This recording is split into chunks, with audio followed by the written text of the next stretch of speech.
The video is purely educational and is not a financial advice. Trading involves financial risk. Past performance is no guarantee of profits. Please consult a SEBI registered financial advisor before making any investment decisions. नमस्कार दोस्तों, मैं हूं प्रवीण खेतान। स्वागत है आपका आज के अगले एपिसोड में। चर्चा करेंगे सिल्वर के प्राइस की। सारी दुनिया सिल्वर खरीदने में लगी पड़ी है। सिल्वर के दाम 1.5 लाख के आसपास पहुंचने वाले हैं और टीवी चैनल्स वाले फोरकास्ट कर रहे हैं कि भाई 2 लाख पे या 2.5 लाख पे भी कीमतें जा सकती हैं। अब क्या सच में इतना जाएगा? देखिए, बहुत धमाकेदार एपिसोड होने वाला है, आपके दिमाग के पर्दे खोल देगा। ध्यान से देखिएगा। मैं सिल्वर को 2010 से वॉच कर रहा हूं और मैंने 2011 का सिल्वर रश भी देखा है, जब सिल्वर की कीमतें 18-19 हज़ार रुपये से 74 हज़ार रुपये हो गई थी। तब में और अब में क्या डिफरेंस है? क्या सच में दाम भागेगा? उस टाइम में भी टीवी चैनल वाले सारे कह रहे थे कि सिल्वर जो है 70 हज़ार से 1.5 लाख भी जाएगा, और उसके बाद इसकी कीमतें गिर गई। लाखों लोगों के घर MCX पे सिल्वर फ्यूचर ट्रेड करने में बर्बाद हो गए, डब्बा ट्रेडिंग करने में बर्बाद हो गए। कहीं आप भी उसी तरह की सिचुएशन में आज ना फंस जाओ, या फिर ये एक बिटकॉइन की तरह शानदार अपॉर्चुनिटी होने वाली है। आप सोचोगे कि नहीं खरीदना है, बट दाम भागता जाएगा। तो क्या होगा, समझते हैं डिटेल में। दोस्तों, ये हमारा सिल्वर का चार्ट है, MCX फ्यूचर्स का। तो अगर इसको हम जूम आउट करके देखेंगे तो एक समस्या क्या है कि ये 2015 के पहले का डेटा नहीं दे रहा है, जबकि हमारे जो इवेंट हुए थे वो थे 2010-11 में, और 10 से 11 में बहुत बड़ा सिल्वर में शिफ्ट आया था प्राइस का। तो उस वक्त और अभी में कंपैरिजन के लिए हमें लेना पड़ेगा इंटरनेशनल मार्केट का। ठीक है, मैं फिर कन्वर्ट करके भी बताऊंगा। अब इंटरनेशनल मार्केट में अगर हम देखें तो 2011 में अप्रैल में, यानी कि आप डेट नोट करिएगा, लगभग 25 अप्रैल को रेट था $49 के आसपास। हाई लगाया था इसने 49.83 डॉलर का पर आउंस। ठीक है, लगभग 28 ग्राम के आसपास एक आउंस होता है ओजी। आप देखेंगे यहाँ पे लिखा होगा। अब अभी का आप रेट देखेंगे तो ऑलमोस्ट सेम रेट है। मैं इसको वीकली कर देता हूँ ताकि एक चार्ट पे आ जाए। ये देखिए ना, so this is same rate. ये देखिए, ये वाला और ये वाला। तो क्या ये वापस से यहाँ से गिर जाएगा? तो इसकी चर्चा मैं करूंगा। लास्ट में बताऊंगा कि फोरकास्ट करके कि क्या हो सकता है। तो आप इस वीडियो को लास्ट तक जरूर देखें ध्यान से। क्यों होगा नहीं होगा ये समझने के लिए बीच का भी जरूरी है देखना। तो अब यहाँ पे क्या हो रहा है, ये पूरा कब बना रहा है इसने? जब 74 हज़ार का लगभग $49 पर आउंस का रेट बनाया था, तो उस वक्त जो लो था वो भी लगभग $13 के आसपास बनाया था। तो अगर आप उस टाइम का चार्ट देखें सिल्वर का, तो आप MCX की वेबसाइट पे, मैंने यहाँ पे खोजा है, पुराना चार्ट है निकाल के। ये देखिए, नवंबर 2010 का है। उस वक्त सिल्वर के रेट आपको 30 हज़ार के आसपास दिखाई दे रहे हैं, ये सितंबर के आसपास। अब उससे थोड़ा पहले चलेंगे तो लोग 18-19 हज़ार के आसपास से रैली आई थी। मैं वो भी दिखाऊंगा क्योंकि मेरे पास उस टाइम का चार्ट सेव है, क्योंकि उस टाइम से मैं इस मार्केट में एक्टिव हूँ। मैं आपको प्रूफ भी दिखाऊंगा। तो ये आप जो देख रहे हैं, ये हमारा हाईएस्ट था 25 अप्रैल का। आप देखिए यहाँ पे डेट आ रही है, ये आ रहा है लगभग 74,560 रुपये का हमारा सिल्वर था, और उसके बाद सिल्वर गिरने लग गया। तो ये हमारा INR में है, और ये जो है हमारा डॉलर में। और इसके बाद यहाँ भी आप देख रहे हैं प्राइस घटने लग गया, थोड़ा सा रिकवर हुआ था, and then there was a fall. और यहाँ से 2011 से 2025 में वापस उसी लेवल पे सिल्वर को आने में लगभग 14 साल लग गए, है ना? तो क्या ये फिर से गिर जाएगा इतना? अरे नहीं बंधु, तुरंत कंक्लूजन पे जंप मत करो। अभी आते हैं उस चीज के ऊपर में। तो यहाँ पे अगर आप गौर से देखें तो ये हमारा अप्रैल 2025 का 11 का डेटा है, 2011 का। उस वक्त डॉलर का जो रेट था वो 44.50 था। ये भी दिखा देता हूँ मैं। ये हमारा USD, ये हमारा USD INR का चार्ट है। 2011 में चलते हैं पीछे, ये आ गया 2011 और 25 अप्रैल के आसपास। ये रहा 25 अप्रैल। देखिए, तो ऊपर में रेट आ रहा है, लगभग हाईएस्ट था 44 रुपया 55 पैसा का उस वक्त $1 चल रहा था। तो उस हिसाब से अगर देखा जाए तो हमारा जो रेट था, कन्वर्ट कर करके हम देखें 2025 के हिसाब से, तो एक आउंस में 28 ग्राम होते हैं, 28.35। तो 1 किलो में लगभग 35.27 आउंस आएंगे। ठीक है, 1000 ग्राम डिवाइडेड बाय दिस, तो हमने कन्वर्ट किया तो ये हमारा 78,000 आया, बट इंडिया में जो चल रहा था वो था 74,560 का। डिफरेंस इसलिए है क्योंकि ये स्पॉट का रेट और दूसरा टैक्स वगैरह का फर्क पड़ता है।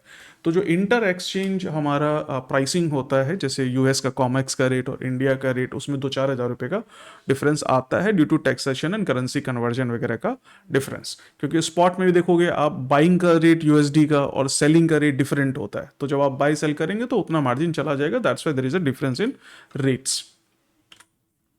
तो अब जो हमारा मेन रीजन यहाँ पे देखेंगे कि 1,46,566 क्यों है, जबकि हमारा जो है सिल्वर जो रेट है सिल्वर का, आज 2011 में था 49 डॉलर्स का एक आउंस, और आज हमारा 10 अक्टूबर 2025 को है 51 डॉलर का एक आउंस। तो रेट तो वही है, सेम है डॉलर के हिसाब से देखें तो, बट आईएनआर में अगर हम देखें तो हमारा रेट हो गया लगभग 1.5 लाख का। ऐसा इसलिए क्योंकि हमारा जो यूएसडी का रेट है वो बहुत ज़्यादा डेप्रिशिएट कर गया। तो ऑलमोस्ट 88 रुपये के आसपास या 90 रुपये के आसपास हमारा अभी $1 चल रहा है। तो बिकॉज ऑफ दैट हमारा जो सिल्वर है उसकी कीमतें ऑलमोस्ट डबल हो गई, यानी कि 44 से सीधा 88, और इसलिए हमारा डॉलर में रेट होने पे भी सेम होने पे भी सिल्वर का हमारा आईएनआर में रेट हमारा डबल हो गया। तो ये एक इंटरेस्टिंग पॉइंट है। अब यहाँ पे एक इंटरेस्टिंग पॉइंट और है कि हमारा यूएस में अगर हम देखें तो सिल्वर का दाम एज लो एज लगभग $13 75 या 78 सेंट्स के आसपास हो गया था। ये सबसे लो है वैसे तो, बट मैं इसी को मान लेता हूँ। तो लेवर 13 या $14 के आसपास पर आउंस का हमारा हो गया था सिल्वर की कीमत। तो उस हिसाब से अगर हम कन्वर्ट करें तो अगर हम अब बीच का रेट देखें, यानी कि लगभग 2018 के आसपास का रेट है ये, जब सिल्वर हमारी काफ़ी कम हो गई थी, तो ये हमारा 37,000 के आसपास का है, इनफैक्ट इससे भी नीचे गई थी। तो अगर हम 2016 का रेट देखें तो एज लो एज 33,000 भी हमारा सिल्वर गया था, यानी कि 74,000 से 33,000, आधे से भी कम। तो अब ये सोचने वाली बात है कि हमारा इंटरनेशनल मार्केट में सिल्वर का कीमत $50 से घट के $14 पर आउंस हो गया, यानी कि ऑलमोस्ट 1/3 से भी कम है कि नहीं। यानी कि अगर आप डिवाइड करें मोटा मोटा तो 49 divided by 14 this comes to around 3.5 गुना कम हो गया, यानी कि 3.5 गुना कम हो गया। बट इंडिया में ये 74,000 से अराउंड से 37,000 आया, यानी कि और लो एज अगर हम गए तो 33,000, यानी कि हाफ हुआ। इसका क्या रीजन था? इसका अगेन रीजन था हमारा रुपया का डेप्रिशिएट होना, यानी कि यहाँ पे जो की पॉइंट है सिल्वर की प्राइसिंग में, वो रुपये की वैल्यूएशन भी है। यानी कि इंटरनेशनल मार्केट में अगर सिल्वर की कीमतें घटती हैं बट रुपया डेप्रिशिएट होता जाता है, यानी कि डॉलर महंगा होता जाता है, तो भी हमारा सिल्वर बहुत ज्यादा नहीं गिरेगा, क्योंकि हमारा रुपया जो है कमजोर होता जाएगा। तो सिल्वर की कीमतें बनी रहेगी हमारे इंडियन मार्केट में। इंटरनेशनल मार्केट में हमारा बजाते कि हो सकता है थोड़ा करेक्शन आ जाए, बट क्या तब के सिनारियो और अभी के सिनारियो सेम है? Now let's have the look at property of one of my slide। तो मैं आपको दिखाता हूँ, ये डॉस थ्योरी का स्लाइड है, and I go to properties and go to details. अब आप ये देखिए कि ये स्लाइड कब बनी थी। 2013 में ये स्लाइड बनी थी। इनफैक्ट इससे पहले की भी स्लाइड्स थी वो मैंने हटा दी, एंड दिस इज मॉडिफाइड। अब ये 2013 की जो स्लाइड थी हमारी, इसको हम ओपन करते हैं and we will go to the silver का चार्ट। अब ये चार्ट मैंने उस टाइम पे कॉपी करके रखा था, इतना पुराना चार्ट है। तो ये जो चार्ट है स्पाइडर सॉफ्टवेयर का लिया हुआ है। उस वक्त स्पाइडर की सर्विसेज आती थी और काफ़ी महंगा था स्पाइडर सॉफ्टवेयर। अब यहाँ पे सिल्वर के चार्ट को अगर आप देखें गौर से, तो ये हमारा एक्यूमुलेशन फेज था डॉस थ्योरी के हिसाब से सिल्वर के चार्ट में, एंड ये 2010-11 का चार्ट है। इस एक्यूमुलेशन फेज के बाद प्राइस ने ब्रेक किया हाई को, जो रेंज था इसका। उसके बाद पब्लिक ने पार्टिसिपेट किया और प्राइस काफ़ी बढ़ गया, यहाँ तक सब ठीक था। उसके बाद आया हमारा एक्सेस फेज।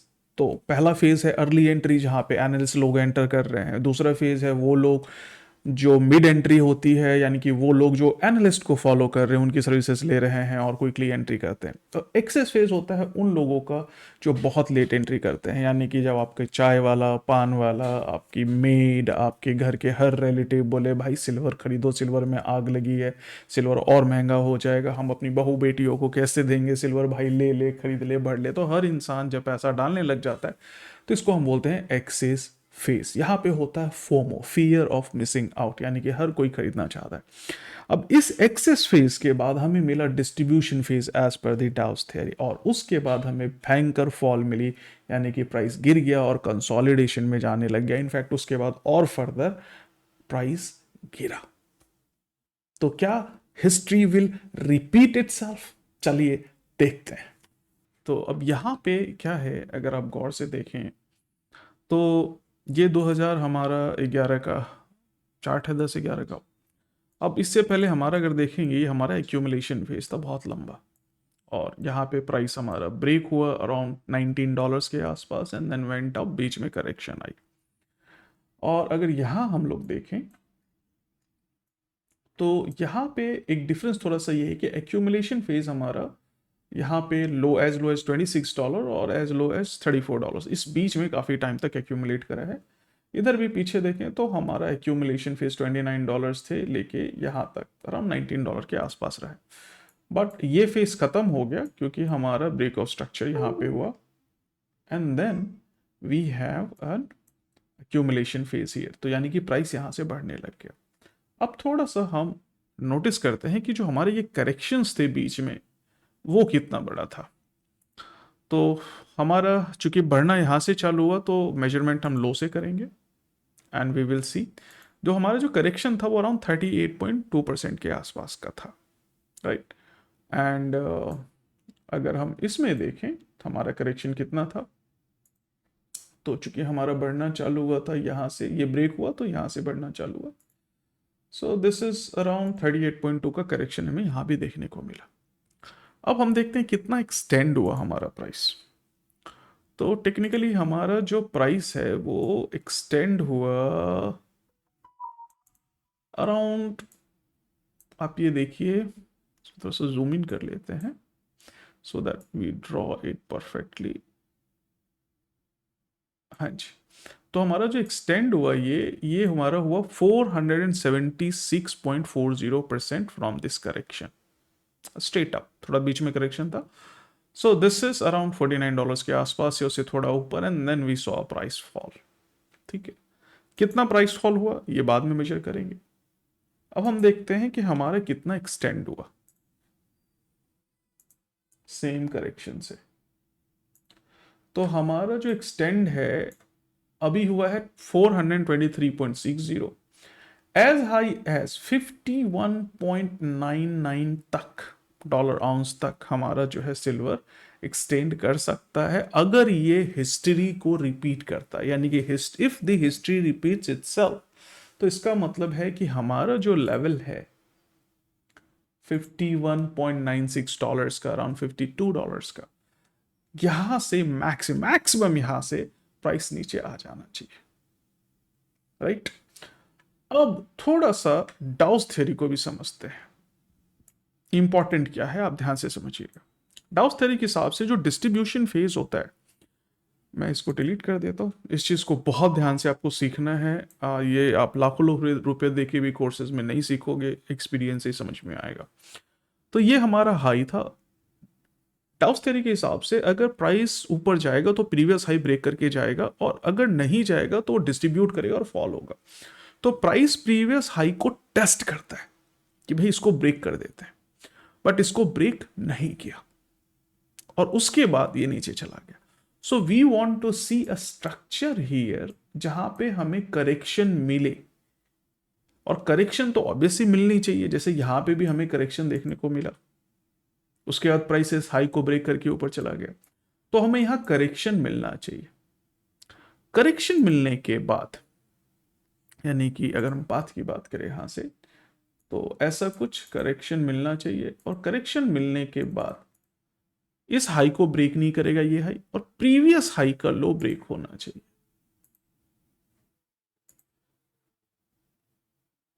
ये। तो इसके बाद सिल्वर नीचे का डाउनफॉल देख सकती है, यानी कि इस केस में हमारा जो ये लो ब्रेक हुआ, इसके बाद हमें सिल्वर नीचे का डाउनफॉल देखने को मिला।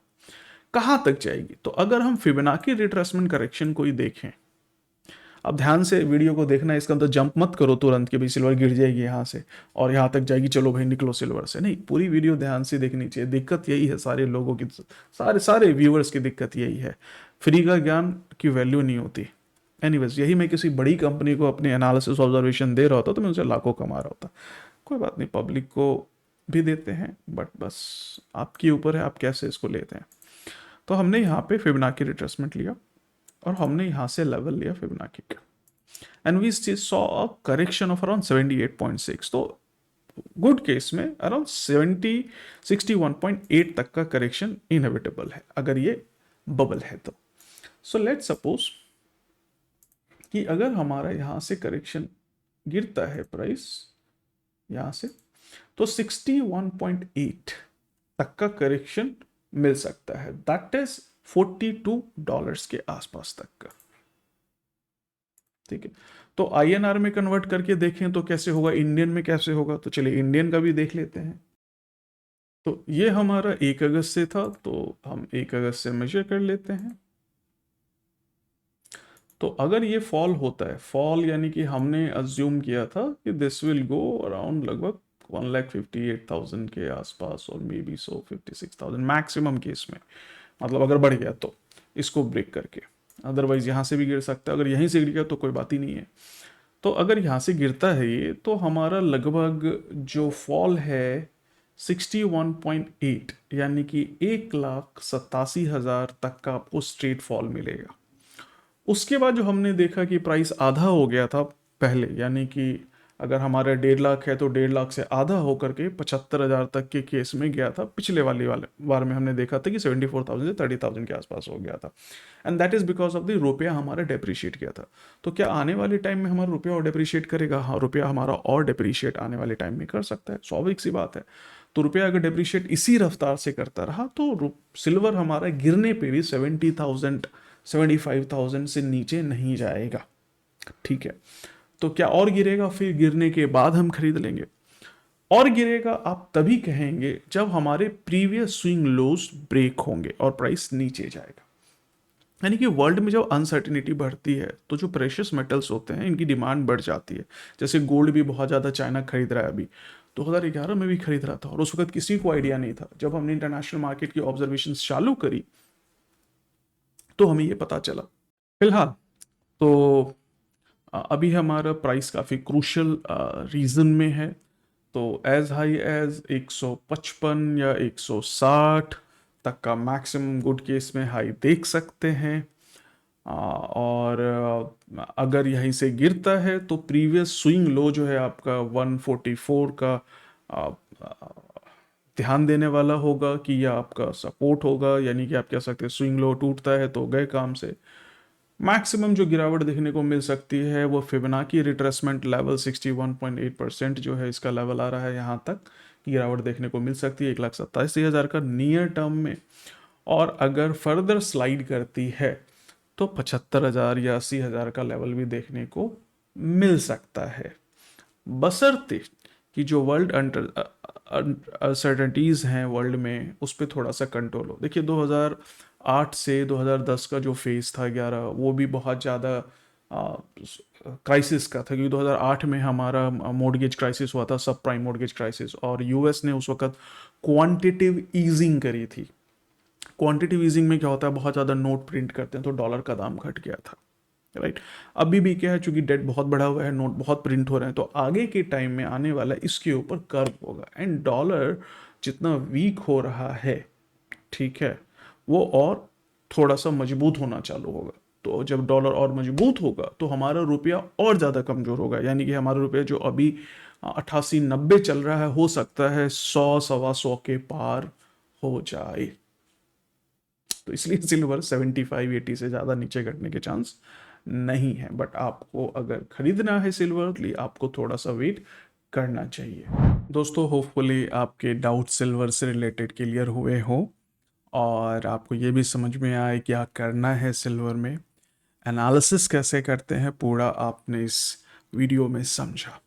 बट एक चीज़ ध्यान दो बंधु, मैं बार बार बोलता हूँ कि अगर प्रोफेशनल लेवल पे सीखना है तो यहाँ वहाँ से फ्री कोर्स देख के यूट्यूब पे कुछ कुछ करके नहीं हो पाएगा। आपको एक स्ट्रक्चर्ड प्रोग्राम चाहिए ताकि आप एक प्रोफेशनल ट्रेडर बन सको। तो आप एक बार praveenkhetan.com विजिट करो, वहाँ पे काफ़ी अफोर्डेबल प्राइस में विथ मेंटरशिप, ठीक है, आपको कोर्सेज अवेलेबल हैं। इसके अलावा आप सीखना चाहते हैं, स्टार्ट करा बट टाइम नहीं मिल रहा है, so you can take our advisory services. आप विजिट करें malamalindia.com, यहाँ पे रजिस्टर्ड से भी रजिस्टर्ड एडवाइज़र से आपको एडवाइस मिलती है। और जाते जाते ये ज़रूर बोलूँगा दोस्तों कि इस चैनल को ज़रूर सब्सक्राइब करें और दोस्तों के साथ इस वीडियो को शेयर करें, क्योंकि ज्ञान बांटने से बढ़ता है और दूसरों का भी भला हो जाएगा। मिलते हैं अगले वीडियो में, तब तक के लिए बाय बाय।